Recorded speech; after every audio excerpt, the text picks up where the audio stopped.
రాజ్య రఘువంశీ కుటుంబం మధ్యప్రదేశ్లోని ఇందౌర్లో ట్రాన్స్పోర్ట్ వ్యాపారం చేస్తుంది. మే 11న రాజ్య రఘువంశీకి సోనంతో వివాహం జరిగింది.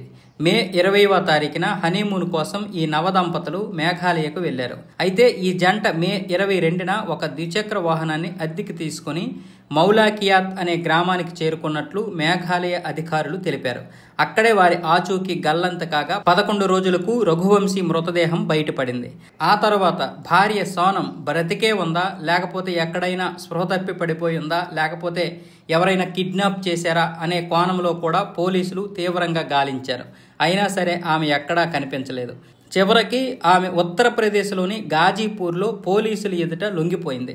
ఆమెకు సహకరించిన మరో ముగ్గురికి కూడా అరెస్ట్ చేసినట్లు పోలీసులు తెలిపారు. అయితే ఆదివారం అర్ధరాత్రి వేళ ఒంటరిగా ఆమె గాజీపూర్లో రోడ్డు పక్కన ఉన్నటువంటి ఒక దాబా వద్దకు చేరుకుంది. ఆ సమయంలో ఆమె పరిస్థితి దాబా యజమాని తాజాగా మీడియాకైతే వెల్లడించారు.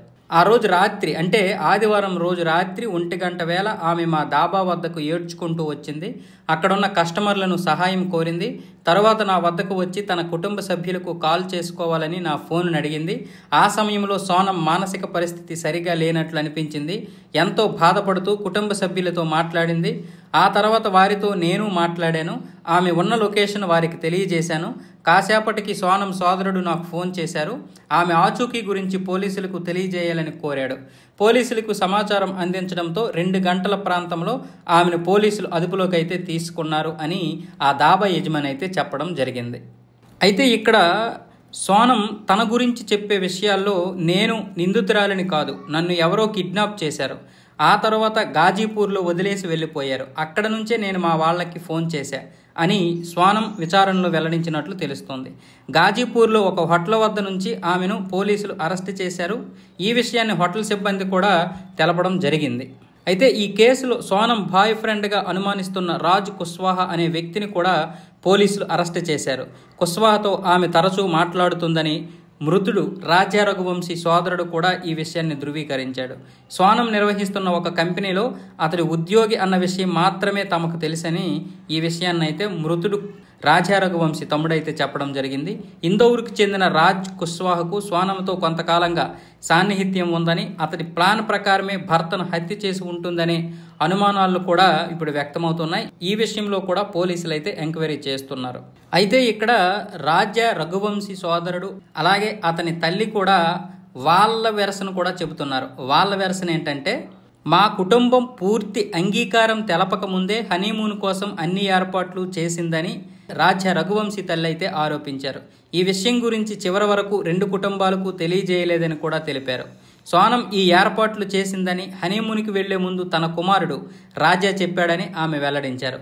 నా కుమారుడికి ఆ ప్రాంతం గురించి సరిగ్గా తెలియదు, వెళ్లే ముందు హనీమూన్ విషయం తెలియజేశాడు. అక్కడికి వెళ్ళాక ఆమె ఈ ట్రిప్ను మరింత పొడిగించింది. తిరిగి వచ్చేందుకు మాత్రం టికెట్లు బుక్ చేయలేదు. మేఘాలయకు వెళ్ళాక ఎలాంటి అనుమానం రాకుండా సోనం తరచూ నాకు ఫోన్ చేస్తూ ఉండేది. కానీ నా బిడ్డ నేడు ప్రాణాలతో లేడు. ప్రమాదం జరిగి ఉంటే మరి ఆమె ఎలా ప్రాణాలతో ఉంది? ఒకవేళ రాజాను సోనం హత్య చేయించి ఉంటే ఆమెను ఉరితీయాలి. ఇందులో భాగమైన వారిని కఠినంగా శిక్షించాలి. దీనిపై లోతుగా దర్యాప్తు జరగాలి అని మృతుడి తల్లి రాజ్య రఘువంశీ తల్లి అయితే ఆవేదన వ్యక్తం చేశారు. హనీమూన్కు వెళ్లే ముందు నవదంపతులు దాదాపు 10 లక్షల విలువైన బంగారం ధరించారని, అవన్నీ ఎందుకని అతడి తల్లి ప్రశ్నించగా సోనం ధరించమని కోరిందని రాజా రఘువంశీ అయితే తన తల్లికి చెప్పాడట. ఇక్కడ సోనం తండ్రి దేవి సింగ్ గారు ఆమె వైపు నుంచి అంటే కూతురి వైపు నుంచి ఒక వెర్షన్ చెప్తున్నారు. నా కుమార్తెకు ఏ పాపం తెలియదు, నా బిడ్డపై నాకు పూర్తి నమ్మకం ఉంది, ఆమె ఇలా చేసి ఉండదు. ఇరు కుటుంబాల సమ్మతితోనే వారి పెళ్లి జరిగింది. గాజాపూర్లోని రోడ్డు పక్కన ఒక హోటల్ వద్దకు ఆమె చేరుకుంది. అప్పుడు ఏడుస్తూనే ఉంది. అక్కడి నుంచి ఫోన్ చేసి తన లొకేషన్ చెప్పమంది. తన లొకేషన్ చెప్పింది. పోలీసులు అక్కడికి వెళ్లి ఆమెను అదుపులోకి తీసుకున్నారు. ఇంతవరకు నేను నా కుమార్తెతో మాట్లాడలేదు. ఆమె అలా ఎందుకు చేస్తుంది?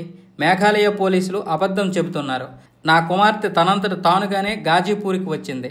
ఆమెను మేఘాలయలో అరెస్ట్ చేయలేదు. ఈ కేసును సిబిఐ దర్యాప్తు చేయాలని కేంద్రాన్ని కోరుతున్నానని దేవి సింగ్ అయితే ఆరోపించడం జరిగింది. ఇక్కడ మృతుడు రాజా రఘువంశీ తమ్ముడు మరొక వెర్షన్ చెప్తున్నాడు. సోనం మాకు కాల్ చేసింది. మా సమాచారంతో పోలీసులు ఆమెను అదుపులోకి తీసుకున్నారు. ఆమె చాలా భయపడిపోయింది. సోనం లొకేషన్ ఉత్తరప్రదేశ్లో ఉంది. మధ్యప్రదేశ్లో ఇతర అనుమానితుల్ని అరెస్ట్ చేశారు. ఇక్కడ చాలా తేడా కనిపిస్తుంది. ఆమె చెప్పిన తర్వాతే ఏం జరిగిందనే దాన్ని మేము నమ్ముతాం అని మృతుడి తమ్ముడు విపిన్ అయితే మీడియాకు వెల్లడించాడు. ఈ కేసులో ఎవరు హంతకులు, ఎవరు నిందితులు, ఎవరు బాధితులు అన్న విషయం తెలియాలంటే మరికొన్ని రోజులు ఆగాలి. ఎందుకంటే సోనమే చంపింది అనడానికి సాక్ష్యాధారాలు లేవు, కానీ ఆమెపై అనుమానించడానికి ఆధారాలైతే కొన్ని ఉన్నాయి. ముఖ్యంగా ఆమె రాజ్ కుష్వాహాతో ఎక్కువగా టచ్లో ఉన్నట్లు తెలుస్తుంది. ఆమె అంతకుముందు అతన్ని ప్రేమించినట్లుగా కూడా తెలుస్తుంది. కాబట్టి ఇందులో A2గా రాజ్ కుష్వాహాని చేర్చారు, A1గా సోనంని చేర్చారు. కానీ వాస్తవాలు ఏంటనేది మాత్రం తెలియలేదు. ఈవిడ మీద అనుమానాలకు ప్రధాన కారణం ఈ రాజ్ కుష్వాహే. ఈ రాజ్ కుష్వాహా పేరు ముగ్గురైతే నిందితులు ఇవ్వడం జరిగింది. ఆకాష్, ఆనంద్, అలాగే రాజ్ ఠాకూర్. ఈ కేసులో మరో ముగ్గురిని అరెస్ట్ చేశారు పోలీసులు. వాళ్ళే ఆకాష్, ఆనంద్, విక్కీ ఠాకూర్. వీళ్ళు ముగ్గురు కూడా ఈ యొక్క రాజ్ కుష్వాహా పేరైతే చెప్పడం జరిగింది. కాబట్టి ఇప్పుడు సోనమ్ని అనుమానించడానికి ప్రధాన నిందితుడు ఇతనే.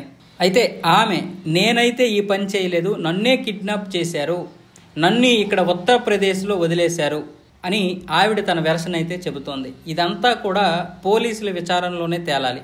ఎవరిని మనం వెంటనే నిందితులుగా అనడానికి లేదు, అలాగని ఎవరిని కూడా ఉపేక్షించకూడదు కూడా. కాబట్టి ఇలాంటి విషయాల్లో ముఖ్యంగా మేఘాలయ ప్రభుత్వం ముందుగా భయపడింది. ఎందుకంటే తన టూరిజంపై ఈ ప్రభావం పడుతుందని. ఒకవేళ బైక్ రెంట్కి ఇచ్చిన వాళ్ళు కానీ, లేకపోతే ఎవరైనా గైడ్లు కానీ, లేకపోతే ఈ హోటల్ ఉంటున్నారు కదా ఆ వాళ్ళకి సంబంధించినటువంటి ఎవరైనా బంగారంపై ఆశపడి, లేకపోతే ఆమెను ఏదైనా చేయబోయి ఈ హత్యలు చేశారా, ఇలాంటివి చేస్తే మేఘాలయ వెళ్ళడానికి చాలామంది భయపడతారు. ముఖ్యంగా మేఘాలయ ఇప్పుడు ఈ టూరిజం మీదే ఆధారపడి ఉన్నటువంటి రాష్ట్రం. కాబట్టి దీని మీద ఎక్కడ అంటే టూరిజం మీద ఎక్కడ ప్రభావం పడుతుందో అని మేఘాలయ ముఖ్యమంత్రి, మేఘాలయ ప్రభుత్వ అధికారులు అందరూ కూడా భయపడ్డారు. దాదాపు 10 రోజులుగా పోలీసులు అయితే గాలింపు చర్యలు చేశారు. ముఖ్యంగా ఈ వారం రోజులు తీవ్రంగా ప్రయత్నాలు చేసి మొత్తానికైతే ఈ కేసునైతే ఒక కొలిక్కి తీసుకొచ్చారు. అయితే ఇప్పుడు రాజా రఘువంశీ చనిపోయారు, ఆయన మృతదేహం దొరికింది, ఆయన భార్య సోనం కూడా దొరికింది. కాబట్టి ఇప్పుడు విచారణ మాత్రమే మిగిలింది. ఈ విచారణలో ఎంతవరకు పారదర్శకత ఉంటుందో చూడాలి. ఏదేమైనా సరే ఈ మధ్య హత్యలు ఎక్కువ అవుతున్నాయి. ముఖ్యంగా కుటుంబ సభ్యులే ఈ యొక్క ప్రేమ వివాహాలు, తర్వాత ప్రేమ హత్యలు ఎక్కువ జరుగుతున్నాయి. కాబట్టి ఇందులో కూడా సోనమ్ని కూడా మనం తీసి పారేయలేం. ఏదేమైనా సరే ఒక 2 రోజులు ఆగితే కానీ నిజానిజాలు తెలియవు.